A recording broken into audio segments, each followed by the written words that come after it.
guys. Waalaikumsalam. Waalaikumsalam juga. Guys, pasti kalian sering mengonsumsi tempe, yogurt, keju, atau bahkan sering mengonsumsi papaya yang ukurannya besar dibandingkan papaya pada umumnya. Tahu gak, produk-produk tersebut sebenarnya adalah hasil dari bioteknologi loh. Iya, aku sering minum yogurt dan setahu aku pembuatannya itu dari susu yang difermentasi sih.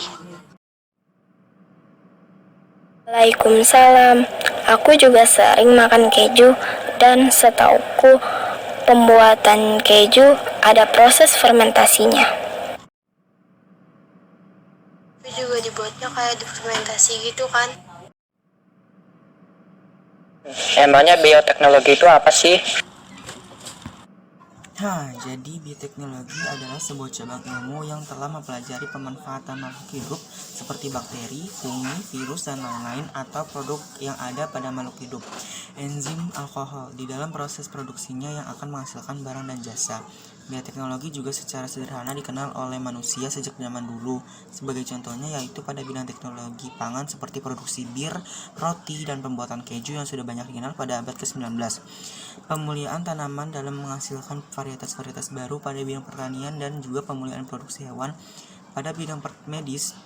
Penerapan bioteknologi di zaman dulu diperlihatkan antara lain seperti penemuan-penemuan baru yaitu vaksin, antibiotik, dan insulin walaupun pada jumlah yang terbatas akibat proses saat fermentasi yang tidak baik atau tidak sempurna. Kayaknya kamu tahu tentang jenis-jenis bioteknologi nih. Jenis bioteknologi memiliki beberapa jenis atau cabang ilmu yang berasosiasi pada warna berikut jenisnya. Yang pertama, merah. Ada satu cabang ilmu bioteknologi yang mempelajari aplikasi biotekno pada bidang medis. Cakupan ini yaitu seluruh spektrum pada pengobatan manusia oleh tahap preventif, diagnosis, dan pengobatan. Yang kedua itu putih. Adalah satu bioteknologi yang diaplikasikan pada industri yaitu pengembangan, produksi senyawa baru, dan juga pembuatan energi. Yang ketiga, hijau. Cabang ilmu yang mempelajari aplikasi bioteknologi pada bidang pertanian dan peternakan. Kalau di pertanian, bioteknologi ini berfungsi sebagai menahan serangan hama tanaman. Kalau peternakan, berfungsi menghasilkan produk penting contoh seperti kambing, sapi, domba, ayam yang dipakai untuk menghasilkan antibodi protein protektif yang dapat membantu sel tubuh mengenali atau melawan pada senyawa asing. 4. Biru. Cabang ilmu yang dapat mengendalikan. Guys, aku juga punya penjelasan nih. Aku mau menjelaskan contoh bioteknologi ya. Contoh bioteknologi yang pertama pengolahan susu, yaitu yogurt. Pada saat pembuatan yogurt, susu difermentasikan terlebih dahulu, lalu sebagian lemaknya dibuang. Nah, yang kedua ini ada keju. Pada saat pembuatan keju memanfaatkan sebuah bakteri asam laktat. Nah, yang ketiga itu ada mentega. Pada saat proses pembuatan mentega memakai jenis mikroorganisme yaitu Streptococcus lactis.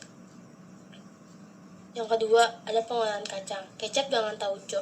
Pada saat proses pembuatan kecap yang terbuat dari kacang kedelai dan ditambahkan mikroorganisme. Nah, yang kedua itu ada tempe dan oncom. Pada saat proses pembuatan tempe harus dilakukan fermentasi kedelai menggunakan Rhizopus sp. Bioteknologi konvensional.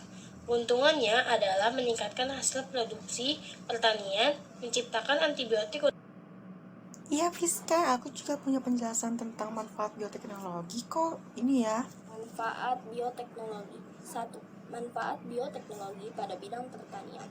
Manfaat pada bidang pertanian digunakan untuk merakit berbagai varietas unggul. Dipakai dengan mengatasi pembibitan, yakni sebagai cara untuk menghasilkan sebuah bibit dalam jumlah besar dengan waktu cepat. Mengatasi sebuah permasalahan pada keterbatasan lahan. Contohnya, dengan membuat varietas umur gendah, membuat satu lahan dapat memanen beberapa kali pada 1 tahun. Dipakai dalam mengendalikan hama penyakit yang ada pada tanaman.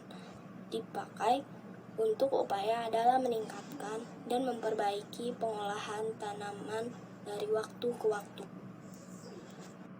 2. Manfaat bioteknologi pada bidang pangan. Proses fermentasi menggunakan bakteri Lactobacillus bulgarius dan Streptococcus thermophilus. Bakteri tersebut akan menghasilkan sebuah reni, sehingga protein pada susu menjadi menggumpal dan membuat susu menjadi berbagai cairan dan padatan akan menjadi keju.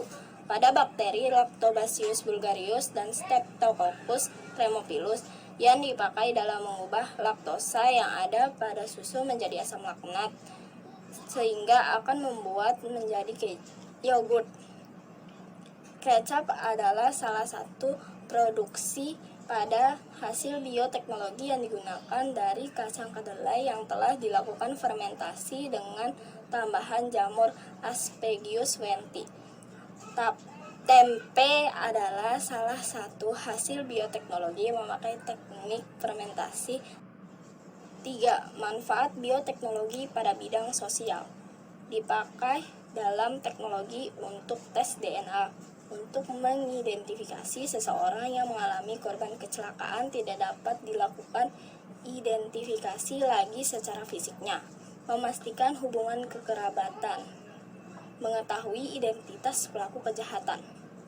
4. Manfaat bioteknologi pada bidang kesehatan atau kedokteran. Penemuan baru hormon insulin, transplantasi organ, penemuan baru antibiotik, penicillin, penemuan baru beraneka macam vaksin, teknologi transfer gen. 5.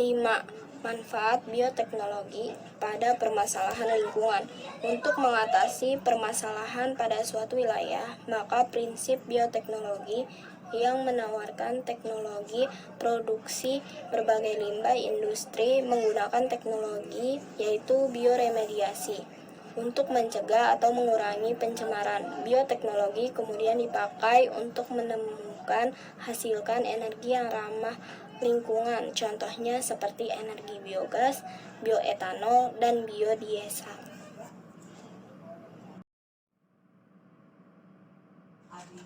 Nah, selanjutnya itu ada penggolongan bioteknologi. Berdasarkan dua jenis agen bioteknologi digolongkan menjadi dua, yaitu bioteknologi konvensional atau tradisional dan bioteknologi modern. Apa aja sih ciri-cirinya? Perbedaan bioteknologi konvensional. Kalau habis baca beberapa ulasan tentang kedua jenis bioteknologi, yakni konvensional maupun yang modern, tentu saja dari keduanya itu beda ya. Namun di mana letak perbedaan kedua jenis bioteknologi ini? Perbedaan tersebut terletak pada proses yang digunakan untuk memasukkan produk bioteknologi sendiri. Selain itu, hasil dan biayanya juga berbeda. Beberapa perbedaan adalah kalau bioteknologi konvensional tidak melakukan modifikasi agen biologis, sedangkan dalam modern modifikasi ini dilakukan. Selain itu, berdasarkan hasil yang diperoleh masing-masing bioteknologi, modern lebih efektif dan banyak. Namun, sebagaimana disebutkan sebelumnya, yang modern memang memerlukan waktu yang lebih lama. Yuk kita perhatikan gambarnya. Yang pertama itu ciri-ciri bioteknologi konvensional dan modern. Bioteknologi konvensional atau tradisional memiliki ciri-ciri menggunakan mikroorganisme utuh secara langsung, teknologi atau peralatan dan teknik yang digunakan sederhana, pemanfaatan mikroorganisme terbatas, contohnya Rhizopus oryzae, pembuatan tempe Aspergillus wenti, pembuatan kecap, dan Lactobacillus bulgarius, pembuatan keju dan Nah, selanjutnya ciri-ciri dari bioteknologi modern. Yang pertama, menggunakan bagian dari mikroorganisme berupa DNA atau enzim. Kedua, teknologi atau peralatan dan teknik yang digunakan canggih. Ketiga, pemanfaatan mikroorganisme ditambah teknologi modern, contohnya bayi tabung atau cloning. Nah, selanjutnya ini ada penerapan bioteknologi. Seiring dengan perkembangan zaman, bioteknologi dikembangkan dalam berbagai sendi kehidupan. Intinya nih, bioteknologi gak cuma diterapkan dalam pengolahan makanan ataupun minuman, tapi juga dapat diterapkan dalam berbagai bidang seperti industri, pertanian, peternakan, bahkan reproduksi. Biar kamu lebih mudah mengingatnya, coba lihat infografis ini deh. Nah, ini dia infografis dari penerapan bioteknologi. Yang pertama di bidang industri, ada industri makanan dan minuman, anggur atau wine, industri obat-obatan penisilin, industri pertambangan melepas biji emas, produk sumber energi biogas. Nah, di bidang pertanian ada hidroponik dan kultur jaringan. Di bidang peternakan ada cloning dan vaksin hewan. Di bidang reproduksi ada bayi tabung dan inseminasi buatan. Nah, keuntungan yang dihasilkan bioteknologi baik secara konvensional ataupun secara modern masing-masing memiliki keuntungan dalam kehidupan manusia. Berikut ini penjelasan dari keuntungan tersebut. Bioteknologi konvensional. Keuntungan bioteknologi secara konvensional seperti meningkatkan hasil produk pertanian, menciptakan antibiotik untuk mencegah penyakit-penyakit yang berbahaya, dapat membuat makanan bertahan lebih lama seperti asinan serta prosesnya yang sederhana, sehingga biaya yang digunakan lebih murah walaupun secara konvensional tidak bisa memproduksi dalam skala besar serta membutuhkan waktu yang cukup lama.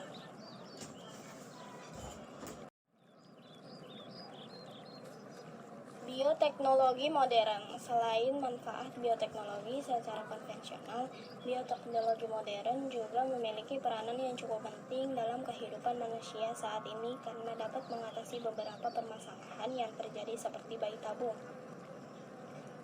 Di bidang pertanian, menciptakan produk-produk unggul yang berkualitas tinggi biasanya bisa diperoleh dalam jumlah yang banyak sehingga sangat membantu kebutuhan pangan manusia. Di bidang pelestarian, hewan yang hampir punah yaitu dengan teknologi transplantasi sehingga hewan ataupun tumbuhan langka dapat dilestarikan. Dapat mengelola biji besi sehingga membantu manusia dalam mengatasi sumber energi. Wah, kalian hebat. Aku sekarang jadi lebih paham tentang materi bioteknologi. Aku jadi pengen mencobanya di rumah deh. Ah iya, kamu juga. Terima kasih kawan-kawan. Aku dapat informasi lebih tentang bioteknologi. Iya, nggak apa-apa kok, kan kita sama-sama belajar. Ah iya, makasih juga teman-teman. Sampai sini dulu ya teman-teman penjelasan kita tentang penerapan dan jenis-jenis bioteknologi. Mudah-mudahan kalian semua mengerti apa yang kita jelaskan. Wassalamualaikum warahmatullahi wabarakatuh.